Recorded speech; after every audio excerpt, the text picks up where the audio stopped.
स्वः तत्सवितुर्वरेण्यं भर्गो देवस्य धीमहि धियो यो नः प्रचोदयात्। ओम शांति शांति शांति। हे प्राण स्वरूप, दुखनाशक, सुख स्वरूप, श्रेष्ठ, तेजस्वी, पापनाशक, देव स्वरूप परमात्मा, हम आपको अपने अंतःकरण में धारण करते हैं। आप हमारी बुद्धि को सन्मार्ग की तरफ प्रेरित करें। आप सभी को नमस्ते, प्रणाम प्रणाम।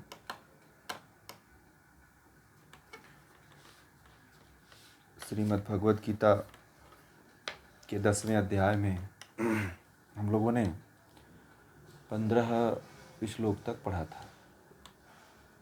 16वें श्लोक से प्रारंभ करेंगे आज।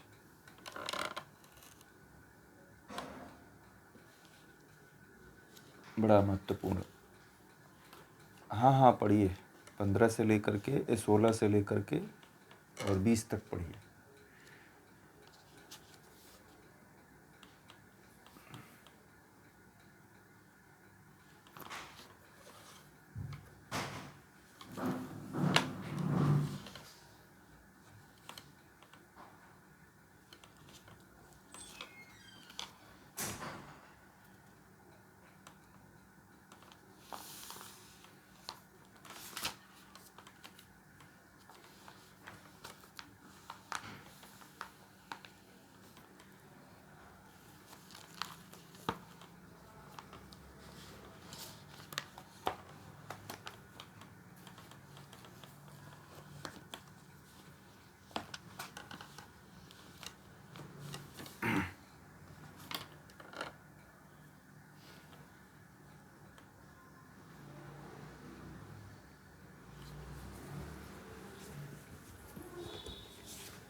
बहुत अच्छा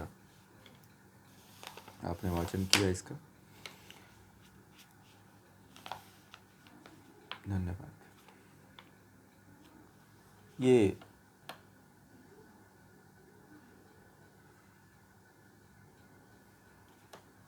16वें श्लोक में जो है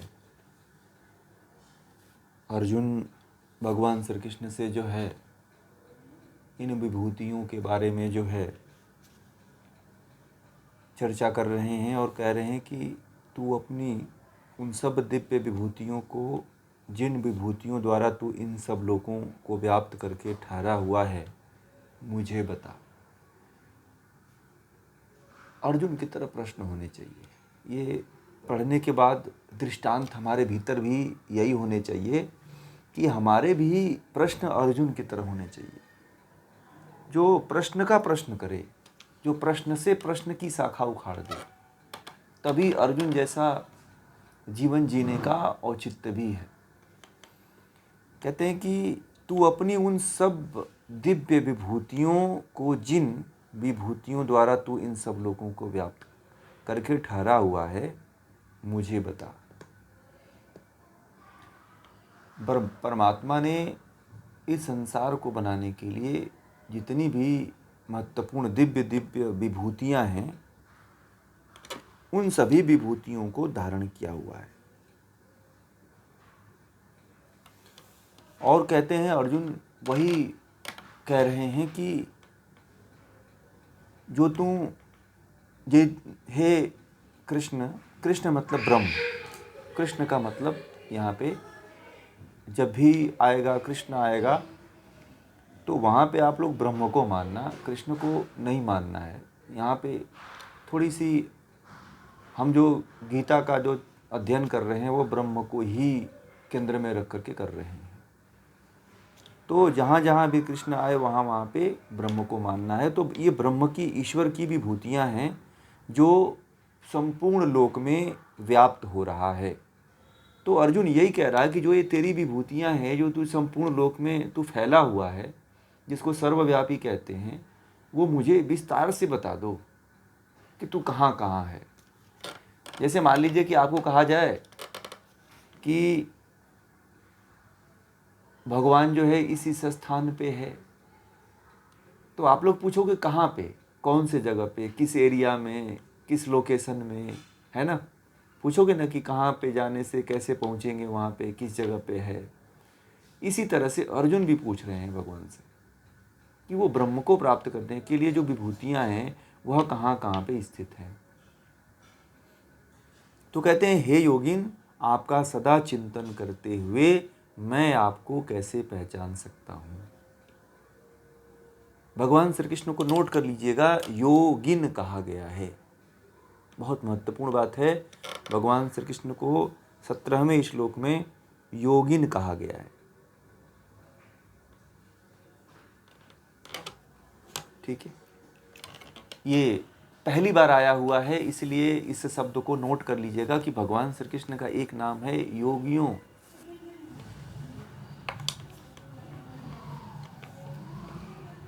योग इन, योगिन, तो मतलब आपका सदा चिंतन करते हुए हे योगिन, कृष्ण को कहते हैं।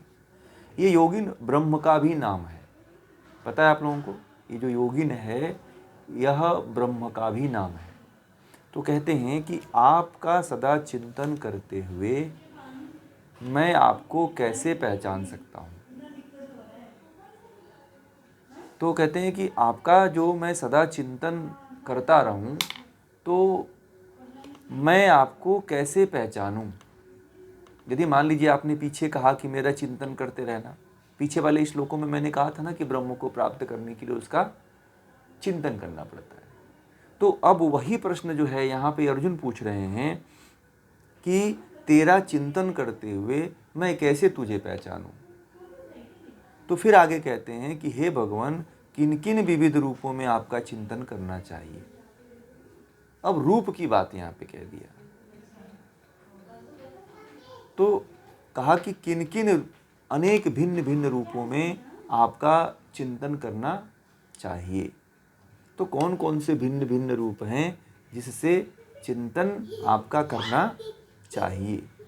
तो कौन कौन से हैं भिन्न रूप जिनका चिंतन करें।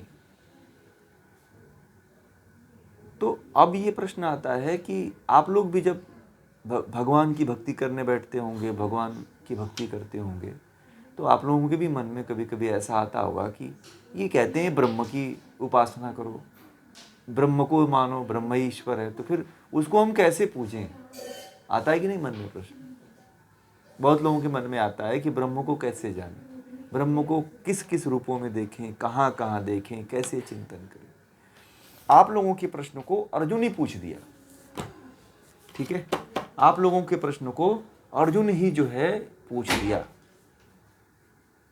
आप नहीं पूछ रहे, अर्जुन ने खुद पूछ दिया आप लोगों की सहजता के लिए, कि आप लोगों को ये चीज सहज हो जाए।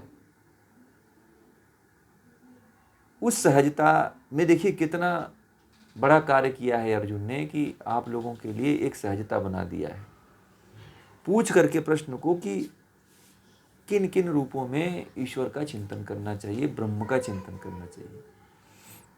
तो कहते हैं कि हे जनार्दन, फिर अर्जुन कहता है हे जनार्दन, तू अपनी योग शक्ति और विभूति का, फिर से ध्यान दीजिएगा, शब्दों पे ध्यान दीजिएगा कि अपनी योग शक्ति। अब यहाँ पे एक शब्द आया है योग शक्ति, इस पे थोड़ा हम चर्चा करेंगे, इसलिए इसको आप लोग नोट करिएगा। और दूसरा शब्द है विभूति। पहला शब्द है योग शक्ति और दूसरा है विभूति का फिर से विस्तार पूर्वक कथन कर, मतलब फिर से कहिए, क्योंकि तेरे अमृत तुल्य, मतलब कि जो तेरे अमृत के समान वचन को सुनकर मेरी तृप्ति ही नहीं हो रही है। ये जो तू ज्ञान, गीता का ज्ञान दे रहा है, अर्जुन को कह रहे हैं, अर्जुन कृष्ण को कह रहे हैं कि ये जो तू इतनी मधुर और अमृत के तुल्य जो अपनी वाणी से जो गीता का ज्ञान दे रहे हो, इससे मेरी तृप्ति नहीं हो रही है। ऐसे बहुत लोग, आप लोग गीता सुन रहे हैं तो आप लोगों की भी तृप्ति नहीं होती है। लगता है कि अभी इसको सुनते ही जाओ, इस गीता को पढ़ते ही जाओ, इस गीता को सुनते ही जाओ, तो और आनंद आएगा और मजा आएगा इसमें, और आगे देखते हैं क्या है और कौन सा ज्ञान छिपा हुआ है। ऐसे ही अर्जुन को भी तृप्ति नहीं हो रही है और वे जानना चाहता है कि योग शक्ति क्या है। अब ये बड़ा महत्वपूर्ण विषय है। लोगों ने योग शक्ति को रूप बना लिया। आजकल भ्रांति हमारे देश में सबसे बड़ी भ्रांति और महा मिस्टेक ये हो गया कि योग शक्ति को लोगों ने रूप का, विश्व रूप का और विभूतियों का रूप मानने लगे। ठीक है, योग शक्ति को लोगों ने दूसरे पर्याय से समझने लगे। योग शक्ति अपने आप में बहुत ही महत्वपूर्ण पथ है।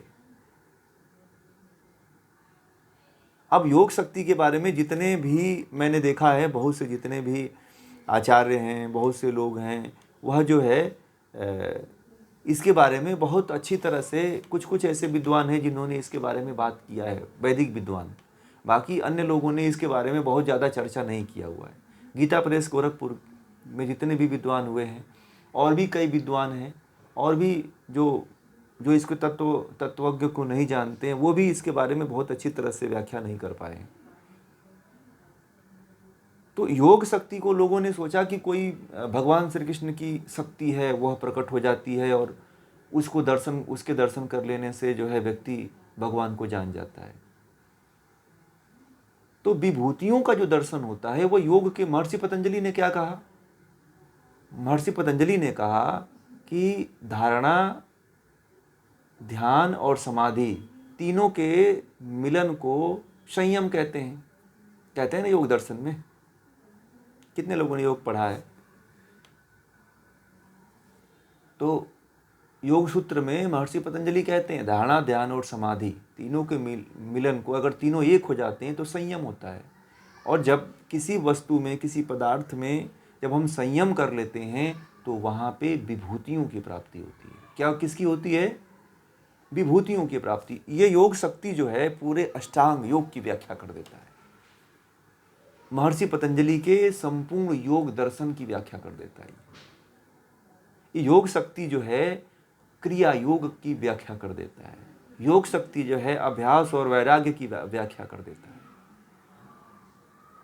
और योग शक्ति को लोगों ने अलग अलग तरीके से लोगों के सामने रखा, जिससे लोग अलग अलग पथभ्रष्ट हो गए, अलग अलग रास्ते पे पहुंच गए। और ये समझ लिए कि कोई योग की शक्ति है, कोई योग माया प्रकट होगी और लोगों के सामने चमत्कार रूप में आएगी और उनके भीतर प्रवेश कर जाएगी और उनको शक्ति मिल जाएगी। और इससे बहुत बड़ा दुर्भाग्य हुआ कि लोग जो है आलसी और निकम्मे हो गए। ठीक है, खा खा के बस पड़े रहे, मोटे होते रहे, पेट बढ़ता रहा। लोग मेहनत करना छोड़ दिए, लोग तप करना छोड़ दिए, लोग अभ्यास करना छोड़ दिए, लोग यम नियमों का पालन करना छोड़ दिए। इन्हीं सब के कारण। क्यों? क्योंकि योग की सही रूप से उनको व्याख्या किसी ने नहीं समझाया कि योग शक्ति है क्या। योग की शक्ति तभी प्राप्त होती है जब कोई साधक जो है यम नियम अष्टांग योग के मार्ग पे जब पहुंचता है, इनका पालन करता है। और बड़ा कठिन रास्ता है ये। कोई ऐसा नहीं है कि आप लोग जब नौकरी करते हो, नौकरी करने के बाद एक महीने के बाद आपके घरों में पैसा आता है तो आप उससे जीवन जीते हो कि नहीं जीते हो? तो जब एक सामान्य रूप से एक पेट को जिलाने के लिए 12 घंटे मेहनत करनी पड़ती है किसी स्थान पे, किसी सरकार के यहाँ या प्राइवेट में, तो अब ब्रह्म को प्राप्त करने के लिए इतना सहज हो जाएगा। और लोगों ने उसे अंधेर नगरी चौपट राजा बना दिया। ईश्वर को प्राप्त करने के लिए लोगों ने अंधेर नगरी चौपट राजा, टके सिर भाजी टके सिर खाजा वाली बात बना दी कि भगवान तो ऐसे ही प्राप्त हो जाता है, ईश्वर तो ऐसे ही मिल जाता है, केवल उसके सामने ये चढ़ा देना, फलाना कर देना, पूजा कर देना। तो ये बताइए, ईश्वर इतना लालची है कि आपके बतासे से और आपके लड्डू से पिघल जाएगा? है जो पूरी दुनिया को बनाता है, क्या वह छोटी छोटी वस्तुओं पे आपके प्रति अट्रैक्ट हो जाएगा? आप लोगों ने कभी सोचा है? आप लोग एक पूजा रखवा देते हो, 10 लोगों को खिला देते हो, उसको भोग लगा देते हो, तो क्या ईश्वर इससे आपको मिल जाएगा? आप लोगों ने कभी सोचा है इसके बारे में? इतना तो आसान नहीं है मुझे नहीं लगता है कि इस तरह से ईश्वर मिलता है। जब इस तरह से ईश्वर मिलता ही नहीं है तो फिर इसका रास्ता तो कुछ और होगा ना। फिर उस योग शक्ति को कैसे प्राप्त किया जाएगा? हठ योग में कहा गया है कुंडलिनी, कुंडलिनी को योग शक्ति कहा गया हठ योग के माध्यम से। नाथ योगियों ने उसे कुंडलिनी कहा। योग शक्ति को क्या कहा? कुंडलिनी कहा कि यदि कुंडलिनी का जागरण कर लेता है कोई योग साधक तो वह समाधि तक पहुंच जाता है, ब्रह्म को प्राप्त कर लेता है। यदि कोई योग साधक कुंडलिनी का जागरण नहीं कर पाता है तो वह ब्रह्म तक, ईश्वर का साक्षात्कार, समाधि तक नहीं पहुंच पाता है। इसी योग शक्ति को हठ योग में कुंडलिनी आदि के नाम से कहा गया है।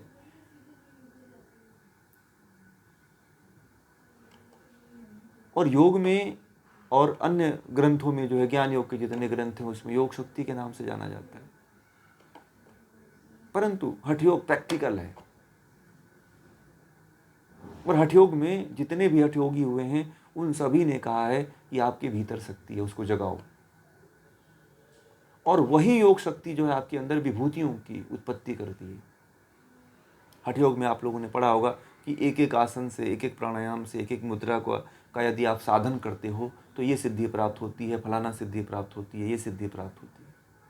तो योगियों ने वो अनुभूत किया है, अनुभव किया है उस चीज़ का। परंतु हमारे सामने ऐसे लुभावने चमत्कारिक जो है बातें बता दी जाती है कि लोग आलसी और निकम्मे हो जाते हैं और सोचते हैं कि बस लोगों के बारे में महात्मा ये बता दिया जाता है कि केवल तुम कथा सुन लोगे तो तुम्हारी मुक्ति हो जाएगी। इतना बड़ा मूर्ख और इतना बड़ा ढकोसला आपके सामने रख दिया जाता है, महामूर्ख बना दिया जाता है। आपको कह दिया जाता है कि कोई केवल जो है गीता सुन लेता है तो मुक्त हो जाता है। और जो सुनने की बात कही गई है जी,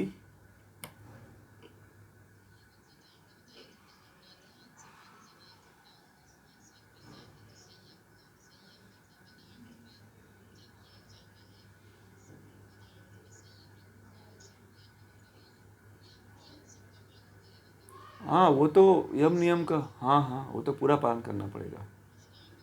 हाँ हाँ पूरा पालन करना पड़ेगा।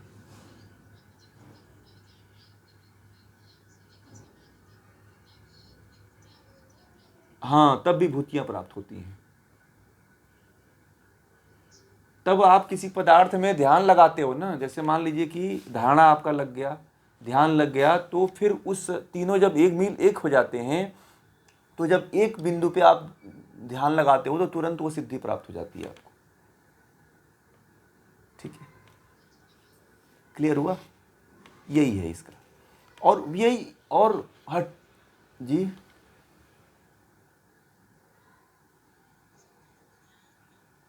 हाँ क्रिया योग, अभ्यास वैराग्य,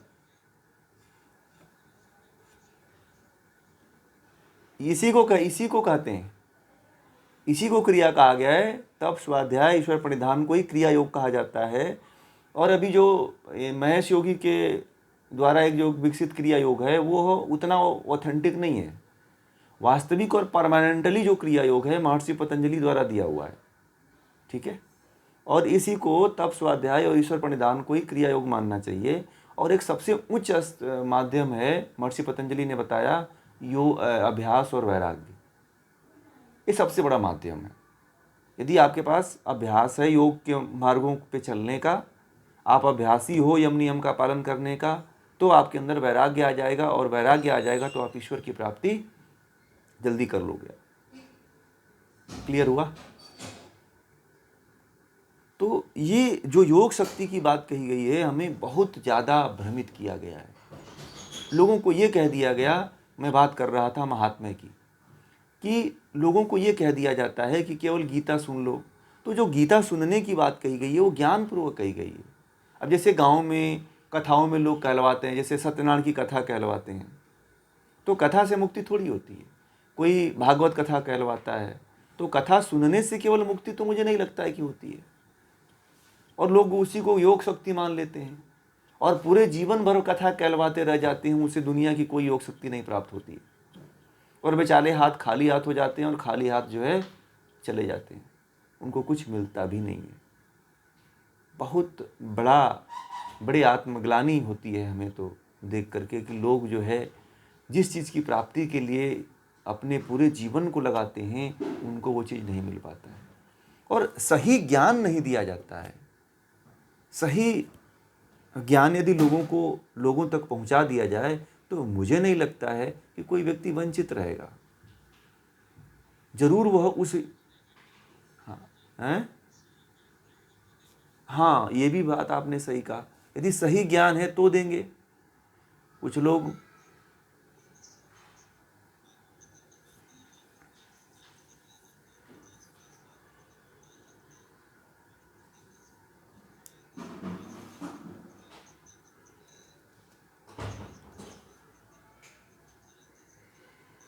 हाँ, पूरा होता है ये तो।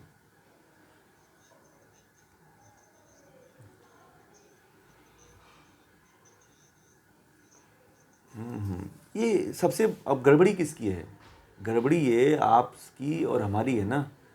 हमें जो है, अब जैसे गीता को पढ़ने वाले, मैंने कल ही कहा था ना आप लोगों के, गीता को पढ़ने वाले समझने वाले बहुत कम लोग हैं। समस्या यही है कि हमें जो, अब जैसे कि जो योग शक्ति है, योग शक्ति के बारे में किसी को पता ही नहीं है कि योग शक्ति के बारे में सब कह देते हैं कि ये भगवान के द्वारा अंदर से निकली हुई शक्तियाँ हैं और वो अपने अंदर से प्रकट करते हैं और सारी सब जगह उनके विभूतियाँ दिखाई देने लगती हैं।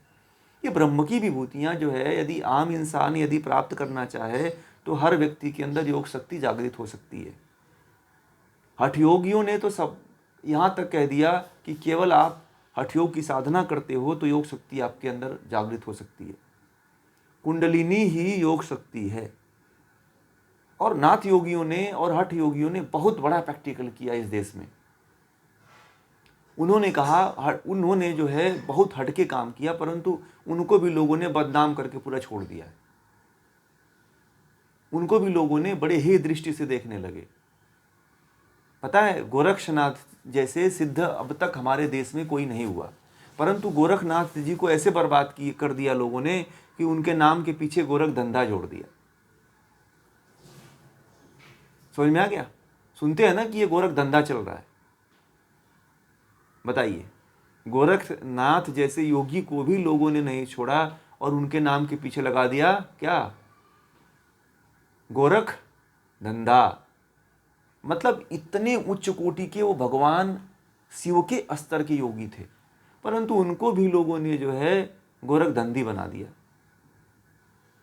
मतलब जो ज्ञानी होते हैं उनको लोग जो है दबा देते हैं, और जो कुछ किसी लायक नहीं होते हैं, जो देश को भ्रमित करते हैं, लोगों को भ्रमित करते हैं, लोगों को मूर्ख बनाते हैं, उल्लू बनाते हैं, उनको सिरमौर कर देते हैं।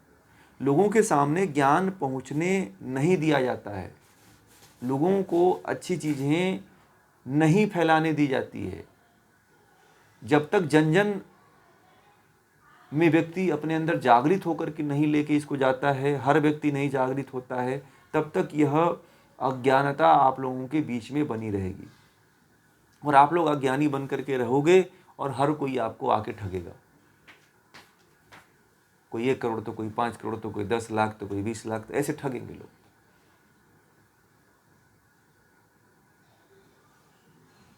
ये बहुत बड़ी साजिश चल रही है।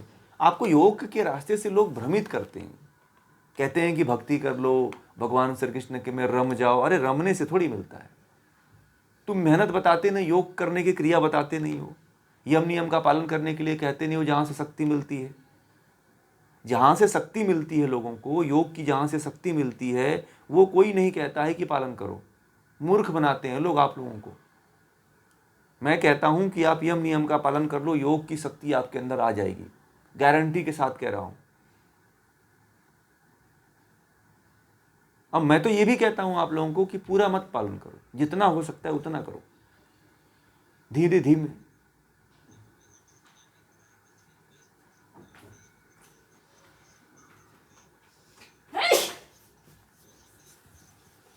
हाँ, आप यदि आठ आठ क्रियाएं उनकी हैं तो अष्ट मार्ग जो उन्होंने बताया है तो अष्टांग वो भी बताए हैं, तो यदि आप उनमें जो अच्छी तरह से क्रियाओं को सिद्ध कर लेते हैं तो भी आप प्राप्त हो सकते हैं। परंतु लोग क्या है, प्रयोग नहीं बताते हैं। इसीलिए तो मैंने गीता को प्रयोगात्मक रखा, तात्विक रखा, कि लोग तत्व को समझ करके प्रयोग करके अपने जीवन में उस चीज को अनुभूत कर लेंगे। ठीक है, मैंने ऐसे कहानी और कथा के रूप में इसको नहीं कहा। कहानी और कथा केवल व्यक्ति को कुछ क्षण के लिए इंटरेस्ट देता है, मजा देता है, मनोरंजन करता है, बाद में वह व्यक्ति फिर दूसरी तरफ दौड़ लगाने लगता है। जैसे क्या होती है, एक फिल्म आती है, फिर दूसरे हफ्ते दूसरी फिल्म आ जाती है, तो क्या करते हो आप? एक फिल्म को देखते हो, फिर दूसरे हफ्ते दूसरे फिल्म का इंतजार रहता है। तो आजकल की कथाएं ऐसे ही हैं, आजकल का ज्ञान ऐसे ही लोगों को दिया जा रहा है कि आप एक के बाद दूसरे का इंतजार करते रहो। आपको नचा दिया जाता है, नचाना मतलब नशा कराना, संगीत में डुबोना मतलब नशा है। ठीक है ना, ये नशा है, नशा का घूंट पिला दिया जाता है। आप समझते हो कि बड़ा मजा आया, बड़ा आनंद आया, समझ रहे हैं, परंतु वो वास्तविक आनंद नहीं है। जब आप इसके बारे में चिंतन करोगे ना, आप लोग जब इसके बारे में आप लोग मनन करोगे तो आप लोगों को पता चलेगा कि यह कितना बड़ा नशा था। ये मुझे जब मैं ध्यान करवाता हूँ तो लोग कहते हैं कि आप कोई म्यूजिक नहीं लगाते हो। तो मैं लोगों से यही कहता हूँ कि मैं यही नशा नहीं कराता हूँ। बाकी आप लोग को जितने गुरु हैं वो सब जो है बांसुरी की और सितार की और पता नहीं क्या क्या जो है वाद्य यंत्रों का जो है आपको नशा रस पिला पिला करके आपको अपने से दूर कर दिए। ध्यान क्या करोगे आप? ध्यान में इन सब की आवश्यकता थोड़ी पड़ती है। हमारे ऋषि मुनि जो है मोबाइल लेकर के जाते थे क्या वहाँ पे गुफाओं में, फ्लूट का धुन सुनने के लिए, वाद्य यंत्र का धुन सुनने के लिए, पायल का धुन सुनने के लिए है? वो तो भीतर से जागृत होता है, कहीं बाहर से नहीं होता है। लोगों ने सब उल्टा कार्य कर रहे हैं भाई, आप लोग इसको समझिए। लोग जो है भ्रमित कर रहे हैं आप लोगों को मूर्ख बनाया जा रहा है। केवल आजकल ध्यान भी मैं देखा हूँ, बड़े बड़े जो योगी लोग कराते हैं तो वो लोग भी पूरा फुल साउंड दे देते हैं, म्यूजिक लगा देते हैं, अब नाचते रहो। वो तो और मद में है और उसे मद का प्याला पिलाते रहते हैं। मेरी एक बार एक चर्चा हुई थी एक ध्यान योगी से, तो मैंने कहा था ये तो खुद नशे में है और आप इनको नशा पिला रहे हो। तो वो बोले कि नशा नहीं पिलाओगे तो आपके पास आएंगे ही नहीं, इनको तो नशा ही चाहिए। तो फिर मैंने फिर आगे कुछ बोला ही नहीं, क्या पूछूं अब उनसे, बात ही क्या करूं। उन्होंने जो बात वास्तविक थी उन्होंने भी बता दिया। ठीक है, तो लोगों को ये पता नहीं है कि जिस चीज में हमको आनंद आ रहा है वो आनंद तो हम बाहर भी ले लेते हैं। आजकल तो मोबाइल में शुरू कर दो, आपको सारे फ्लूट दिखाई सुनाई देंगे। यूट्यूब पे चले जाओ, दुनिया के सारे फ्लूट अपलोड हुए हैं, सारे म्यूजिक अपलोड हैं। कोई भी म्यूजिक आप डाल करके उसमें सर्च करके सुन सकते हो आप, है कि नहीं? है कि नहीं? है ना? यूट्यूब पे जाओ, दुनिया के सारे संगीत, सारे धुन आपको मिलेंगे, परंतु वास्तविक धुन कहाँ मिल पाता है? ये बहुत बड़ा जो है फॉल्ट है। तो योग शक्ति को जगाने की बात हो रही थी, और जब योग शक्ति को जब व्यक्ति जगा लेता है योग के माध्यम से, तो वही व्यक्ति जो है विभूति को प्राप्त करता है। मैं कहा था कि 2 शब्दों पे मैं बात करूँगा, तो वही अर्जुन जो है भगवान श्री कृष्ण से कह रहे हैं कि उस योग शक्ति को बताइए और विभूति को बताइए। तो वह योग शक्ति और विभूति यही है जो मैं आप लोगों को कहता हूँ। हठ योग में जो प्रयोगात्मक रूप से है अष्टांग योग, और लगभग हठ योग में भी अष्टांग योग है। महर्षि पतंजलि ने भी अष्टांग योग कहा है, गोरक्षनाथ जी ने 6 अंगों की बात कही है, परंतु उसमें भी पूरे अष्टांग योग आ ही जाते हैं, कुछ बचता नहीं है। तो मुझे लगता है, और आप बुद्ध में जाओगे तो भगवान बुद्ध ने भी जो है लगभग 8 मार्गों का रास्ता बताया मुक्त होने के लिए। तो यदि इस पे चला जाए तो मुझे नहीं लगता है कि जीवन में हम भटकेंगे कहीं। आप चल के तो देखिए, और ये मत सोचिए कि हम तो प्राप्त नहीं कर पाएंगे, हम भगवान श्री कृष्ण कुछ अलग थे, योगी लोग कुछ अलग होते हैं, हम तो साधारण इंसान हैं तो हम लोग तो पहुंच नहीं पाएंगे। इस तरह की हीन भावना अपने भीतर मत रखिएगा, कोई भी, ठीक है। कोई भी आप लोगों में से जो भी हो, अपने अंदर कभी ये हीन भावना न रखें कि मैं जो है योग और योग की शक्ति को नहीं प्राप्त कर सकता हूँ, या मैं उन ऋषियों की तरह नहीं हूँ, मैं कृष्ण की तरह नहीं हूँ। ऐसा नहीं है। आप अपने आप में जो हो सो हो। अपने जीवन को किसी व्यक्ति से तुलना करके नहीं जीना चाहिए। कितने लोग अपने जीवन को तुलना करके जीते हैं? आप लोगों में से करीब 80% लोग हैं जो अपने जीवन को किसी से तुलना करके जीते हैं और किसी के तरह बना करके जीना चाहते हैं। नहीं, ये बहुत बड़ी जो है आपकी भूल है। ना आप किसी की तरह हो सकते हो, ना आप किसी की तरह बोल सकते हो, ना आप किसी की तरह आपका व्यवहार हो सकता है। आप जैसे हो, जहाँ हो, जिस तरह से हो, उसी रंग में जीने का प्रयास करो। भगवान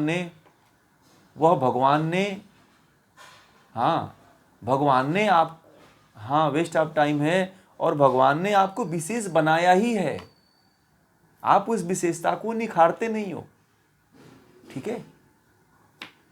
आप उस विशेषता को निखारते नहीं हो, आप दूसरे की तरह बनने की कोशिश करते हो। मैंने देखा है बहुत से लोग जो है, मैंने कुछ दिन पहले एक दिन टीवी पे देखा, तो एक लड़का था, तो अपने आप को बुद्ध का अवतार कह रहा था, ठीक है। तो कह रहा है कि मैं तो वहाँ पे कुछ बौद्ध भिक्षु पहुँचे और 2-4 बौद्ध भिक्षु उसके आगे पीछे लग गए कि हमारे तारनहार पालनहार आ गए, भगवान बुद्ध ने पुनः जन्म ले लिया। तो इस तरह से आजकल के मैं देखता हूँ युवा जो है देख देख करके अपने जीवन को बर्बाद करते हैं कि मैं फलाना की तरह हो जाऊँगा, मैं इनके तरह हो जाऊँगा, मैं इनके तरह हो जाऊँ, मैं उनके तरह हो जाऊँ। तो किसी की तरह बनने की कोशिश मत करिए। आप जैसे हो, भगवान ने, परमात्मा ने आपको जैसा ज्ञान दिया है, जैसा विवेक दिया है, जैसी बुद्धि दी है, उतने में ही जीने का प्रयास करो। क्योंकि परमात्मा जिसको चाहता है ना, उसको आकाश में उठा देता है, और जिसको चाहता है उसको पाताल तक पहुंचा देता है। ये सारा कर्मों का खेल है। इसलिए कभी अपने अंदर आत्मग्लानि भी मत रखिए।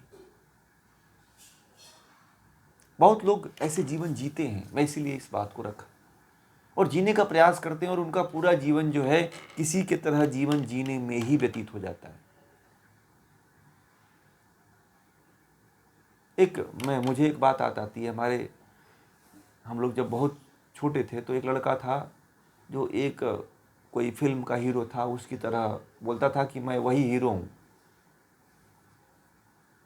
और उसे कोई कह देता था कि तुम ऐसे नहीं दिखते हो, तुम दूसरी तरह से दिखते हो, तो वह लोगों से लड़ जाता था। तो उसकी माँ बचपन में ही कह रखी थी कि ये मेरा लड़का तो इस हीरो की तरह है। तो उसकी माँ जो है उसको बचपन से ही वही कपड़ा पहनाती थी,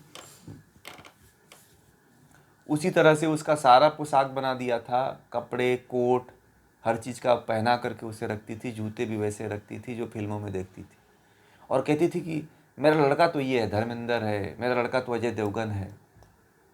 तो वैसे ही कपड़ा उसको कोट जैकेट पहना के रखती थी और लड़का कुछ नहीं करता था। ठीक है। और अब संयोग से ये हो गया कि वो लड़का जो है अजय देवगन का देख करके सिगरेट पीने लगा, तो उसके माँ बाप को कोई प्रॉब्लम नहीं आई।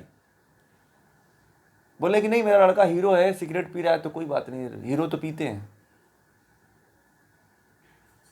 अब उसने फिल्म में देख लिया कि अजय देवगन तो शराब भी पीता है, तो वह शराब भी एक दिन शुरू कर दिया। और शुरू करके जब माँ बाप को आकर के मारने लगा, तब उसकी माँ जो है भागने लगी। और उसके माँ का जब पूरा एक दिन जो है गहना उठा करके ही शराब पीने के लिए बेच दिया, तब उसकी माँ को तब अकल में आया कि अरे ये तो बेकार हो गए। नहीं तो वही उसकी माँ ही कहा करती थी कि मेरा तो लड़का हीरो है। क्यों? क्योंकि उसकी माँ ने उसको बनाया कि मेरा लड़का तो अजय देवगन जैसा दिखता है। मैं सच्ची घटना बता रहा हूँ ये बात, और एकदम अपने, हाँ, मेरे सामने घटित घटना है कि वो लड़का जो है, कोई उसको कह देता था कि तुम्हारा नाम तो ये है, तो वह उनको गाली देने लगता था, उनको मारने कर लग जाता था, लड़ाई करने लग जाता था। क्यों? क्योंकि उसको दूसरे की तरह बनने के लिए सिखाया गया। और जानते हैं, वो लड़का बहुत दिनों तक नहीं जिया, 32 साल की उम्र में उसकी मृत्यु हो गई। उसके अंदर इतना शौक था कि मैं हीरो हूं, इतना शौक था कि दूसरे के बनने में व्यक्ति अपने जीवन के अस्तित्व को मिटा देता है। इसीलिए परमात्मा जो है आत्मा को उस शरीर से हटा देता है।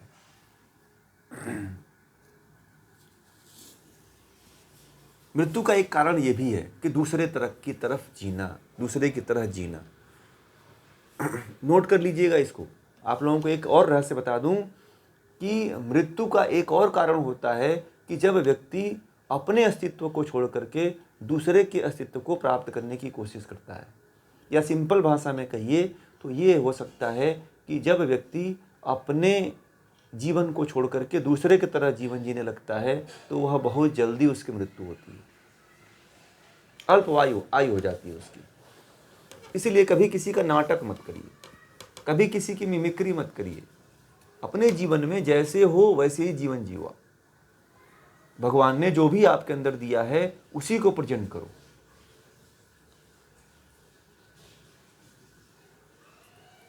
कुछ लोग आवाज को बदल करके बोलते हैं कि मैं तो फलाना जैसा बोलता हूं, उस तरह की आवाज निकालते हैं, उस तरह के बाल रखते हैं, उस तरह के कपड़े पहनते हैं। अरे नहीं, आप जैसे हो वैसे ही ठीक हो।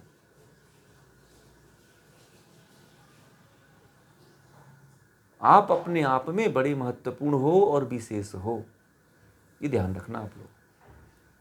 फिर आगे चलते हैं। ये जो है विभूतियाँ, योग शक्ति की बात हो रही थी और विभूति की बात हो रही थी। तो 18वें श्लोक में भगवान श्री कृष्ण ने, अर्जुन ने उस योग शक्ति और विभूति के बारे में बात किया। तो उस योग शक्ति और विभूति के बारे में आप लोगों को भी जानना महत्वपूर्ण था, इसलिए मैं थोड़ा सा इसके बारे में बात को रखा कि ये योग शक्ति प्राप्त कैसे होती है।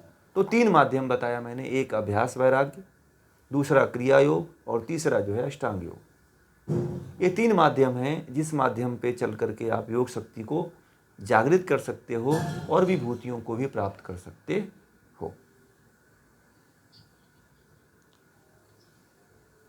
पहला है अभ्यास वैराग्य, दूसरा है क्रिया योग जिसमें तप, स्वाध्याय, ईश्वर प्रणिधान आता है,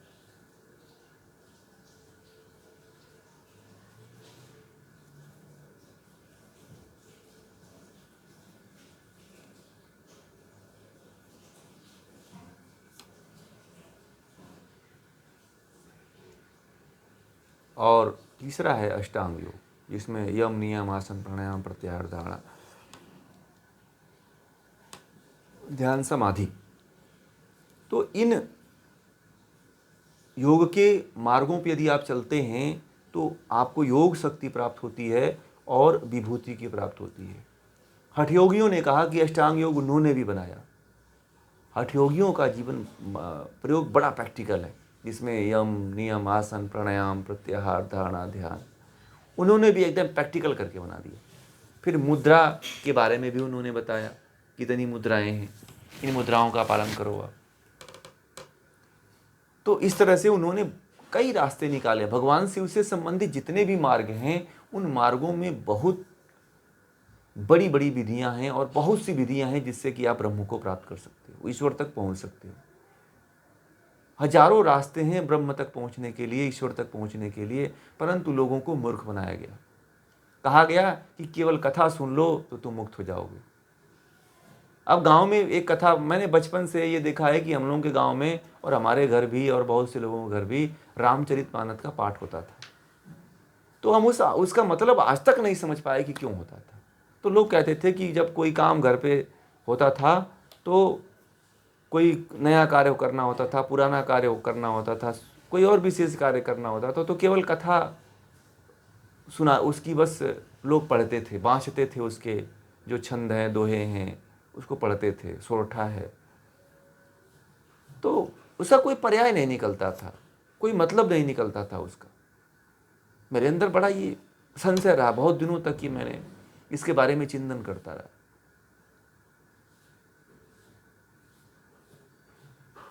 परंतु लोगों को यही कहा गया था कि इसको सुनने से जो है मुक्ति मिल जाती है।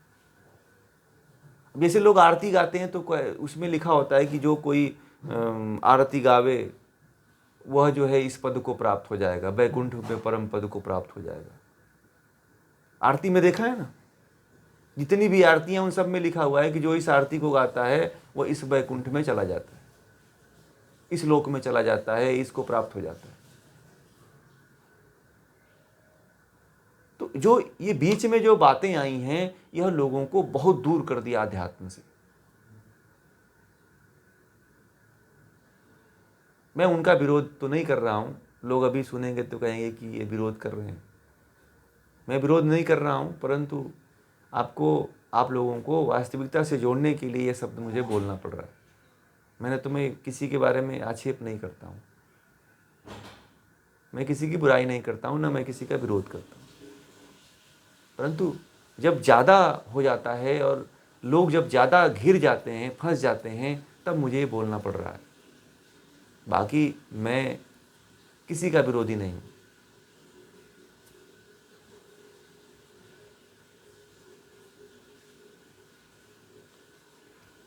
लोग वास्तविकता की तरफ नहीं चल रहे हैं, इसीलिए समस्याएं दिन प्रतिदिन बढ़ रही हैं। आगे कहते हैं कि अब भगवान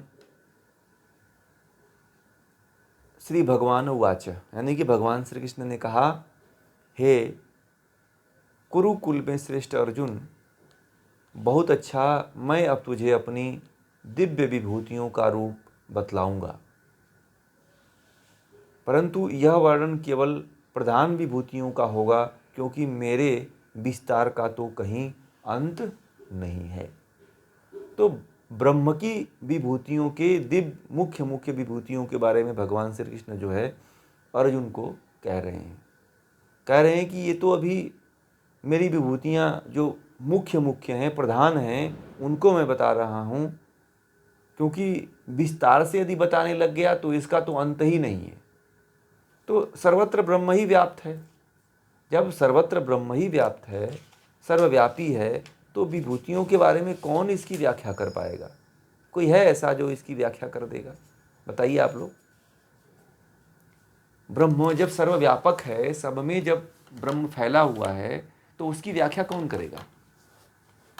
कोई नहीं कर पाएगा ब्रह्म की व्याख्या। फिर भी भगवान श्री कृष्ण ने अर्जुन के कहने पे उस ब्रह्म की विभूतियों के बारे में बताते हैं। अर्जुन के कहने पे कहते हैं, हे अर्जुन, मैं प्राणियों के हृदय में बैठा हुआ आत्मा हूं। अब थोड़ा यहाँ पे अद्वैत आ गया। थोड़ा सा मैं आप लोगों को यहाँ पे मोड़ूंगा, रोकूंगा मैं। यहाँ पे अब अद्वैत आ जाता है। थोड़ा सा अद्वैत कहीं कहीं पे है। गीता में मैंने कहा था, शुरुआत में जब मैंने पढ़ाया था तो मैंने कहा था कि गीता जो है सभी अद्वैत अद्वैत त्रैतवाद सबको लेकर के घिरी हुई है। अवतारवाद, सब इसमें भी अवतारवाद भी है, द्वैतवाद भी है, अद्वैतवाद भी है। तो यहाँ पे जो है थोड़ा सा अद्वैतवाद आता है कि अब मैं प्राणियों में बैठा हुआ आत्मा हूँ। इसका मतलब ये कहने का मतलब है कि आत्मा को भी ब्रह्म ही मानने वाले जो लोग होते हैं वो इस पे बड़े खुश होते हैं कि आत्मा जो है, आत्मा और परमात्मा दोनों एक हैं। परंतु ये बात सत्य नहीं है। मैं कई बार आप लोगों को बता चुका हूँ कि आत्मा और परमात्मा दोनों अनादि सत्ता है और दोनों अलग अलग हैं। दोनों का अस्तित्व क्या है? अलग अलग है। मैं भूत मात्र का आदि हूँ, मतलब जो पंच महाभूत हैं उसका मैं प्रारंभ हूँ, आदि कारण मैं ही हूँ। हाँ, तो प्रकृति जो है ब्रह्म की शक्ति है। उपनिषदों में प्रकृति को ब्रह्म की शक्ति कहा जाता है। जब आप लोग उपनिषद पढ़ेंगे तो वहाँ पे आप लोगों को ये ज्ञात होगा कि वहाँ पे जो है पंच महाभूत जो प्रकृति है उसको ब्रह्म की शक्ति के नाम से संबोधन किया गया है।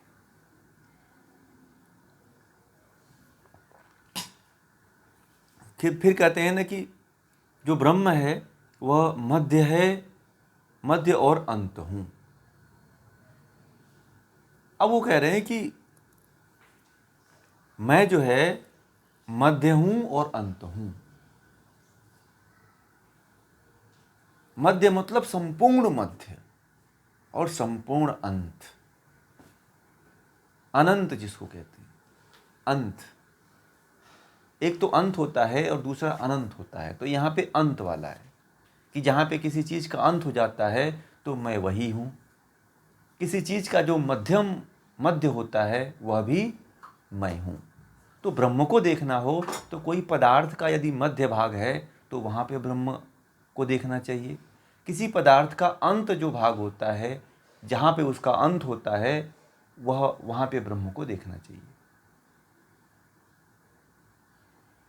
और जितने भी पंच महाभूत से बने हुए पदार्थ हैं, मतलब मनुष्य है, तो वह भी, उसका भी आदि कारण कौन है? इस शरीर का आदि कारण कौन है? ब्रह्म है। कौन है? ब्रह्म है। ये जो पंच महाभूतों से बना हुआ शरीर है, इसका भी आदि कारण ब्रह्म ही है।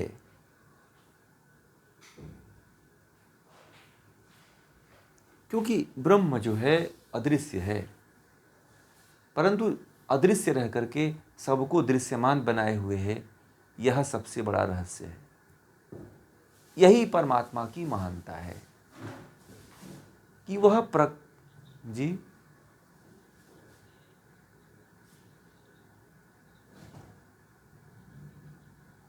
मैंने ये कहा कि जो है पंच महाभूतों का आदि कारण जो है ब्रह्म है, ईश्वर है। आदि कारण मतलब जहाँ से, जिसके कारण ये उत्पन्न हुआ, प्रकृति जिससे उत्पन्न हुआ। ठीक है, तो ये नहीं, प्रकृति भी अनादि सत्ता है। आत्मा की तरह प्रकृति भी अनादि सत्ता है, परंतु प्रकृति में चेतना नहीं है, जड़ है वो।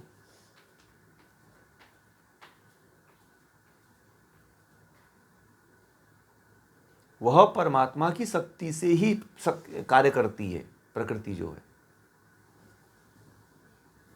और हमारे शरीर में आत्मा के कारण कार्य कर रही है। आत्मा निकल जाए तो शरीर क्या हो जाती है? मिट्टी हो जाती है कि नहीं हो जाती? तो ये प्रकृति हमारी शरीर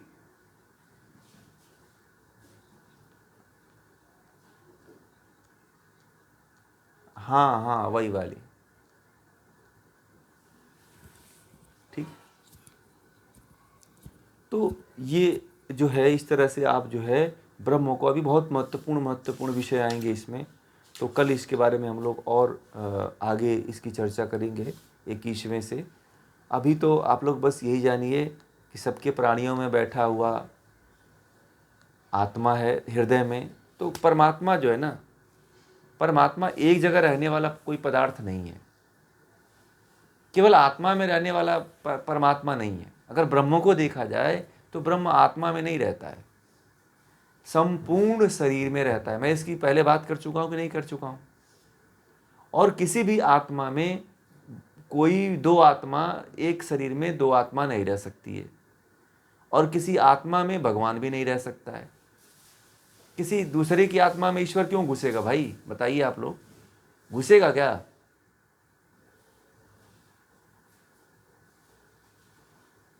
एक म्यान में एक ही तलवार आती है ना, कि दो आती है? एक ही आती है जी।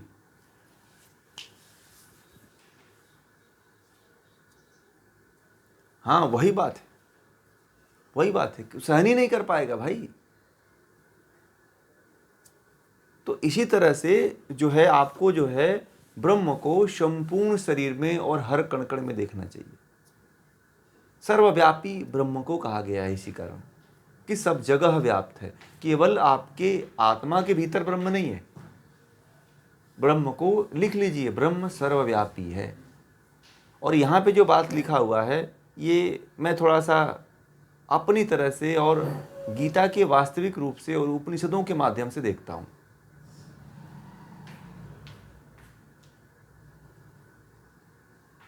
क्योंकि गीता शुरू से लेकर के अंत तक त्रैतवाद की बात करती है।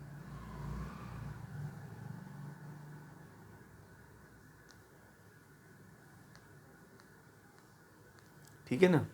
तो ये रहा आज का विषय। आज 20 श्लोक तक रहने देते हैं हम लोग। कल जो है फिर इसकी आगे चर्चा हम लोग करेंगे।